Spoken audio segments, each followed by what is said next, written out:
Creative Living, utilizing today's technology with the best of the past to bring you innovative ideas and up-to-date information for creative lifestyles in today's active world. With your host, Sheryl Borden. I'm so glad you joined me today for Creative Living. We're going to learn about some low-cost ways to perk up our homes. We'll show you how you can have instant heirloom furniture, and we'll demonstrate 3 different ways to dye fabric. One of my guests today is interior designer Beth Sikoski, and she's going to show some low-cost ways to perk up your home. Her discussion will focus on bookcases, coffee tables, pillows, and frames, as well as upcycling old furniture. Her business is Easy Designs, and she lives in Cherry Hill, New Jersey. Another guest is Bruce Johnson, and he's a spokesperson for Minwax in Upper Saddle River, New Jersey. Bruce is going to show how to create your own instant heirlooms using unfinished furniture. He'll show how to distress wood, stain it, and add wax to provide protection and a timeless finish. And we'll begin the show today with Jan Johnson, who is a designer and crafter. Jan will show how to use liquid dye for 3 different dyeing techniques. She represents ilovetocreate.com, and she lives in New York City. Jan, thank you so much for coming. It's always nice to have you here. And when I saw your props and things, I thought, oh, tie-dye, just like back in the 60s and 70s. But it's a little easier today, isn't it? It's a lot easier. Now there's a cold water method, and you can use a tabletop, indoors or outdoors, and it's lots of fun, and a 6-year-old can do it. Not nearly as messy as it used to be, huh? Right, totally different. And there's a couple of other products too. And this one, we'll start with this because this is a great product to use if you want to dye curtains or sheets, bedspread, big pieces of fabric. That's right, about 2 pounds of fabric. It needs a top-loading washing machine, and you need to use water that's the hottest the fabric can take. And what about different types of fabrics? They recommend natural fibers, cotton, wool, silk. Rayon is considered a natural fiber in this group. And see, we have a dress here. And this was done by the studio, the Duncan studio. And even though it's one color, they did put a design element in here by pulling up one corner and putting a rubber band. So it is a tie-dye technique, even if it is only one color. And you can revive colors like things that have faded, or over dye something, which means something has already been dyed and you want to change the color. Or if it just looks kind of blah. Exactly. It's That's inexpensive, great. and it's just a great way to make a major change. So we go from the washing machine, the hottest water possible, to about 150 degrees Fahrenheit. This is tabletop, meaning you like can... in a big pan or bucket or something. Any kind of bucket, like at least 1 gallon of water. Any kind of bucket that can hold the heat. Okay. So whatever that is, you don't have to be too worried about that. And it's for dyeing, dipping. It's a dip method. And this they use 2 colors. Ooh, that's you want pretty. to use a damp T-shirt. So this was a white T-shirt to start with. that's right. And when you use a damp T-shirt, it kind of striates or fades out the edge, which I think is really beautiful. And the dye reacts more evenly to fabric that's already wet. Now, how did they get the glittery? What the glittery was paint they did after they dyed it afterwards. And this is it's the rubber band technique. You can also fold the T-shirt or whatever you'd like to do, crumple it up, different methods. There's never 2 alike, ever. Never 2 alike. That's part of the fun about dyeing, is that it's a surprise. Now, this says on here, 1 color dyeing. But we can, like this example shows, we can use multiple colors on the same garment. That's correct. And you can also mix the colors and do your own custom dyeing. Like yellow and red would make it a little orangey. Perfect. And what I would use that for is over dyeing fabric. Like if you get a yard of gingham and cut it into pieces and do each one a different color, then you might make a patchwork quilt with it, or a project, or lots of ideas. Well, great idea. So we go to this one, which is tabletop, and the final one is also a tabletop too, isn't it? Also tabletop. Oh, but gorgeous colors. And the dye comes in the bottle. It's already the powder dye. You just add tap water. And you decide what method you would like to use. This looks like tie-dye to me. And it's been crumpled together and then and a rubber band here. And then take the dye and just put it in the area, squeeze it. And it's just hot water. It's just tap water. Yeah, tap cold water. Yeah. Is that right? Right. It just could not be easier. and put it on a damp t-shirt also. Do you recommend washing a t-shirt first to get the sizing out, or does that matter? Okay. Always a good idea. And natural fibers, again, take the dye the best. And what's so good about this is that the fibers are actually dyed. So it's not just a surface it's not gonna technique. wash off. The dye itself goes all the way through, so it's a super permanent, beautiful, and it's just a multicolor effect. And what's really nice is now it comes in kits, so everything's together. You can buy, what are those, 3 colors or something, and this one has 12 gosh, you can colors. do 12 to 24 t-shirts. 12. So that makes it really nice, and what great gifts these would be too. Super gifts, and what fun for kids, like any kind of group. Imagine 6 years and up, you can have a, you can be 106. Tie-dyeing party, just like we used to have. That's right. And rubber gloves and rubber bands come in there, so you're just all good to go. All you need is something to dye. And you could either have everyone bring a t-shirt, or that could be the party favor that day and give everyone a white t-shirt to start with. That's right. And what I'm going to do is thermal underwear for when I ski. Oh, how cute. It'll be fun to have something wild and crazy underneath. And that's bright enough that if you get lost, somebody can find you. I can just show my thermal underwear. Well, thank you very much. I didn't realize this was all available. Thank you. It is. It's cheap and lots of fun.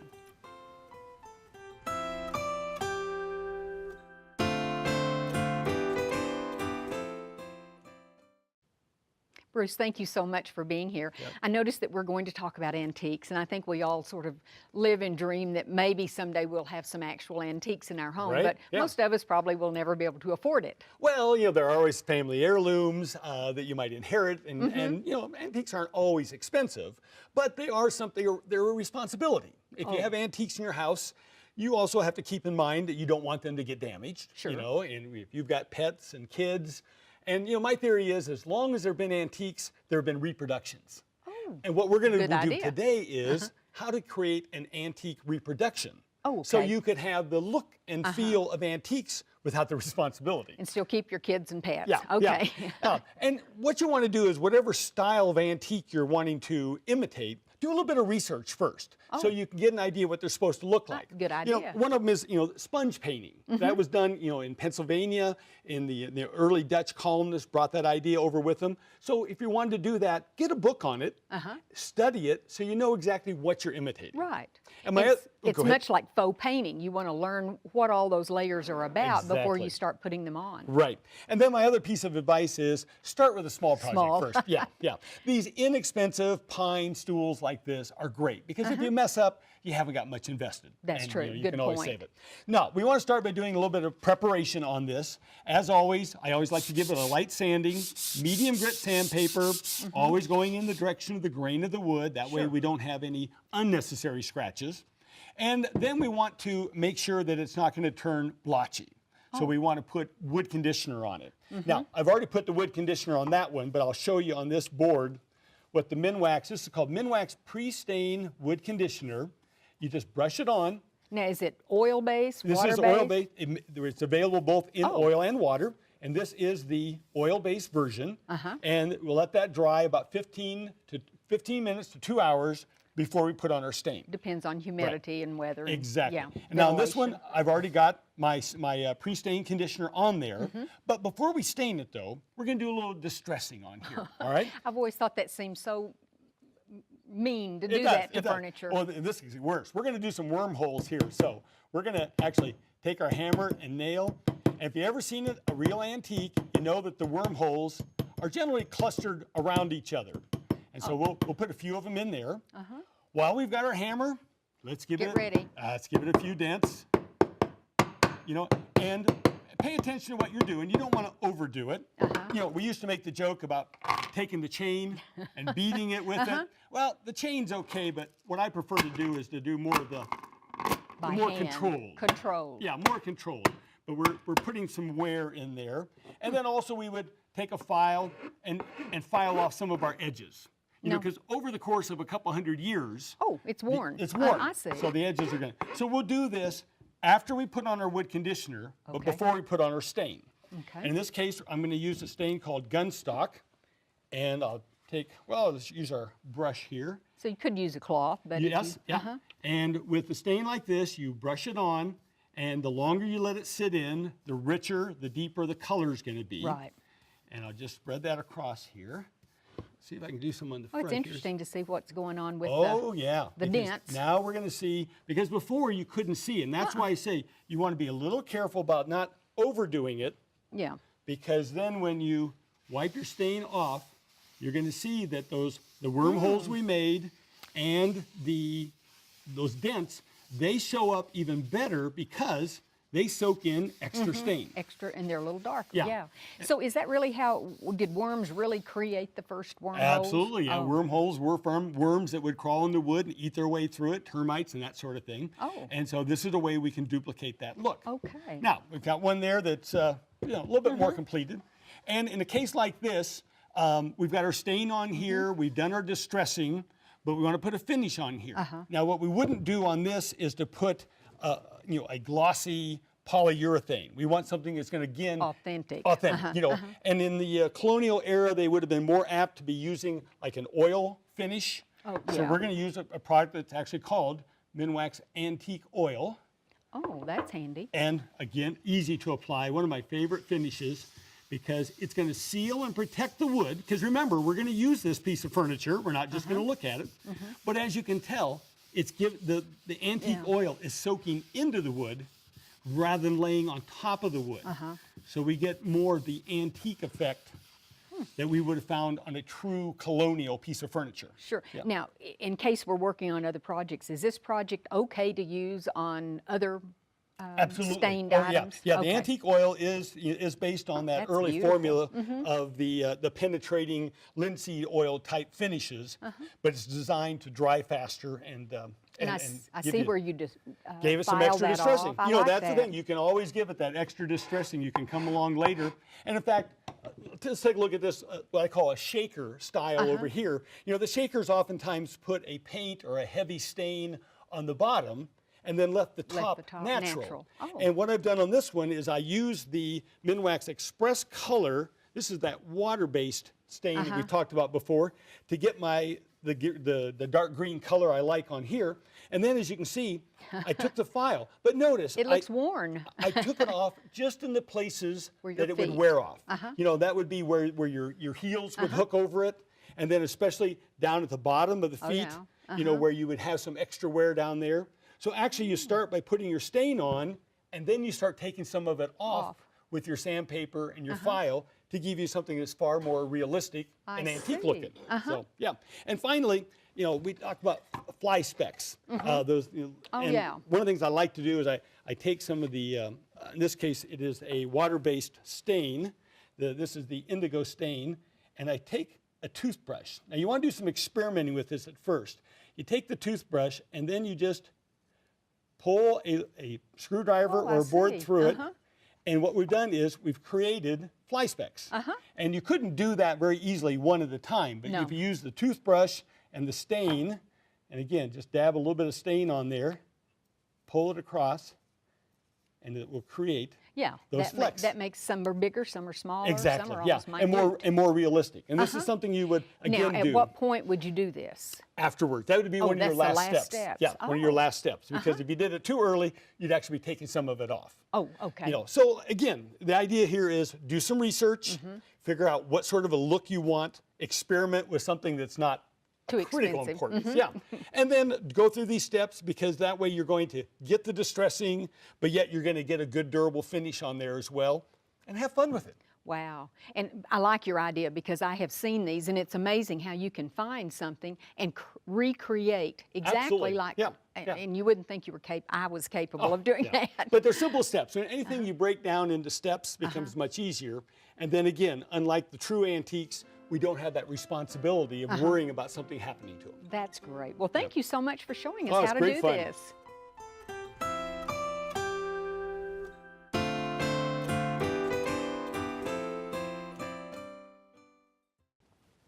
It's really nice to have you here, Beth. I had the opportunity to meet a book author several years ago, and I loved it because her book was on decluttering your life, your house, your office, whatever.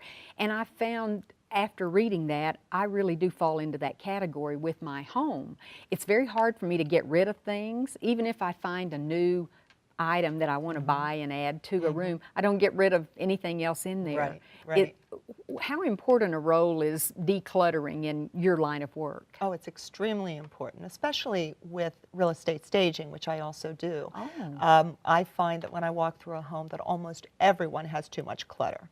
But in design as well, I mean, you want your home to look beautiful, and the last thing that you want is to see clutter all over the place. So, But even though in this book it sort of gave me permission to, get rid of things, even things, or put them up, maybe things that are heirlooms or meant something to me, but it's still hard for me to know how to declutter. So we're going to talk about some specific examples, starting with a bookcase, which is a good place to just put everything. right, we are.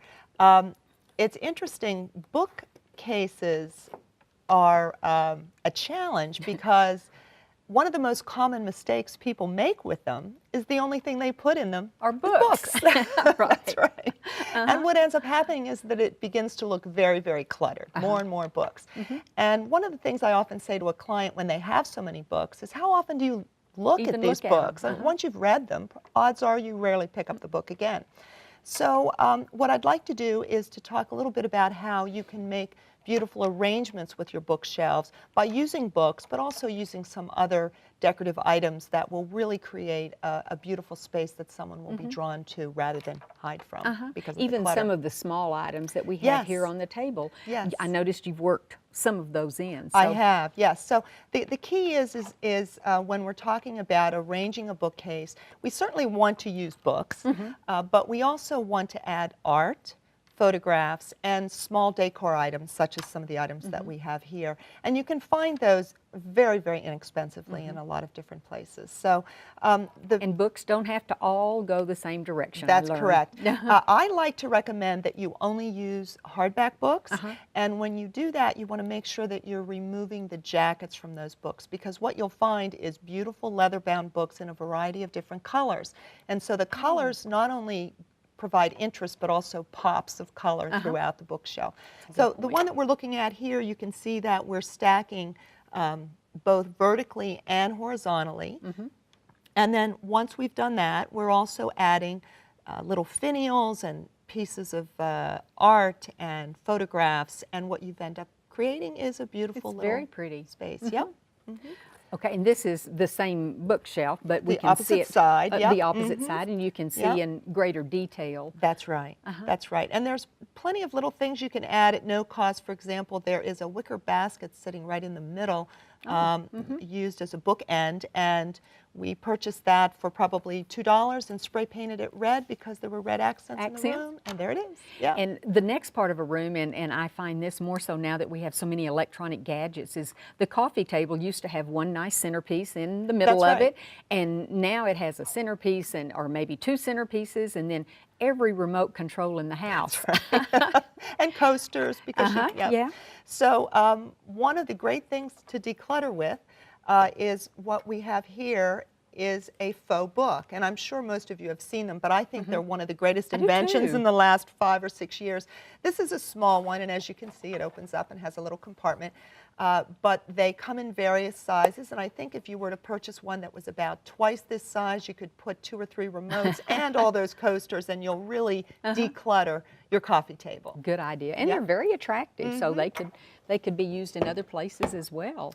Yeah. Put this here. Okay, the old headboard. Now, what's the rule? When you walk into a bedroom, the first thing you should see is the bed. It's the focal point of a room, generally, of the bedroom.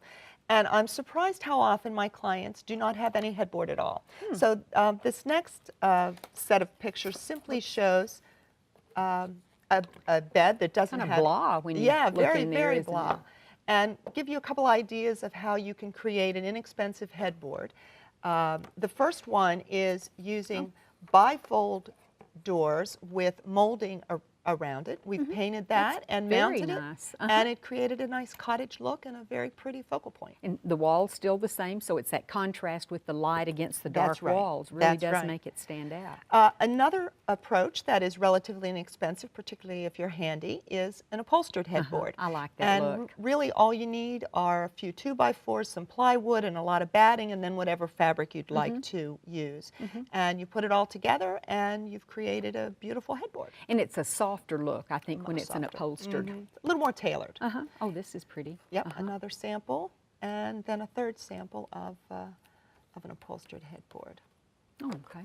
And just the fabric is what really does determine Right. if it's a tailored look or if it's a fluffy frou-frou look, more feminine or more masculine. If you were decorating a child's room, you could use something that's bright and fun. Now, I'm assuming you didn't use this in one of the finished rooms. What does this represent? This is my thrifty find that one of my favorite things to do when I decorate is to find old pieces that we can upcycle, try to refresh, as I like mentioned we were before. talking earlier. Yes, and this particular chair was so comfortable, and but of course it was in great need of reupholstery, and it needed its little arm put back, and it was $35 at a secondhand store. I like the tufting on the back. That's very gorgeous. pretty. It's gorgeous. And here's this our is what it turned final out to be. result. I Yeah, love this. It's gorgeous. We used green floral chintz, and we reupholstered it and added the footstool. And so for the cost of, depending on if you can reupholster or not, for the cost of about $200 to $400, you've got a gorgeous chair. And I have to mention that every family member in this particular household loves Fights this chair. over the chair. Yeah. Okay. So And this is a nice sofa, but it's kind of blah. It is indeed. That's a nice brand new sofa that is really very boring. It has a few pillows on it, and what we'd like to do, again, very inexpensive fix, is to add a lot of pops of color with pillows. Let's just show how what you've done. Yeah, so we've added a variety of pillows that cost anywhere from $9 to $10 to some custom pillows that were $40 or $50, but the end result creates a beautiful and welcoming sofa. And if you can sew, pillows are the easiest thing to make. They are indeed, yeah. So you can And we really did a few save a those lot of too. money there too. That's right. Now, I thought this looked pretty good until you told me something was missing. It does look very nice, but if you look, it does have a sense that something is missing. It seems to need some height and some warmth, in my opinion. So what we did was we added a silk tree to the corner, and as you can see now, it really does Does have, cause your eye to draws look your eye up. upward, creates a little bit of warmth and color in the room. Well, this really hit home because I have this sort of thing in my bathroom, and it's been brown. The frames I'm talking about have been brown.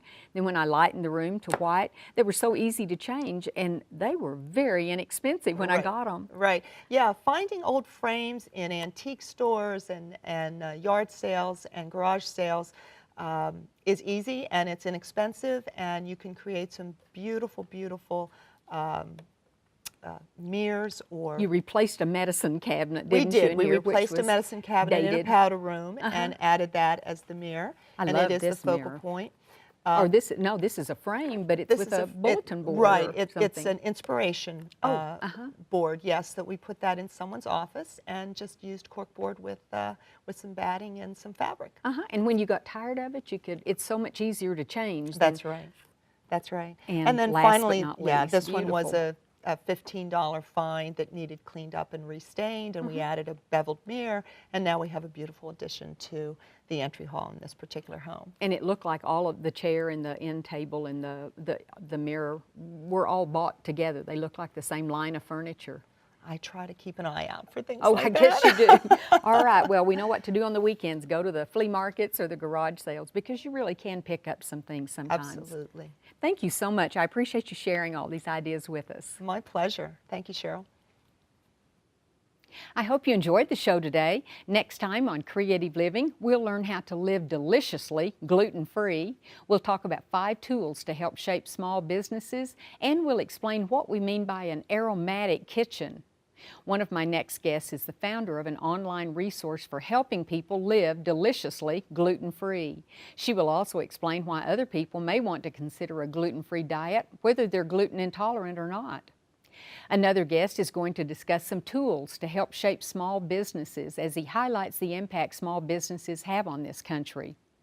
And finally, we'll talk to a woman who is an aromatic alchemist and a natural perfumer about what it means to have an aromatic kitchen. She'll also show how to prepare unusual recipes using essential oils to make life more sensual and to help one appreciate the vibrancy of food. All of these topics will be featured on the next Creative Living show. If you ever have comments or suggestions or ideas for shows, you can email me at cheryl.borden@enmu.edu. I'd also like to ask you to become a fan of Creative Living on Facebook. Just go to facebook.com and in the search window type in Creative Living with Sheryl Borden. I hope you'll plan to join me next time for Creative Living.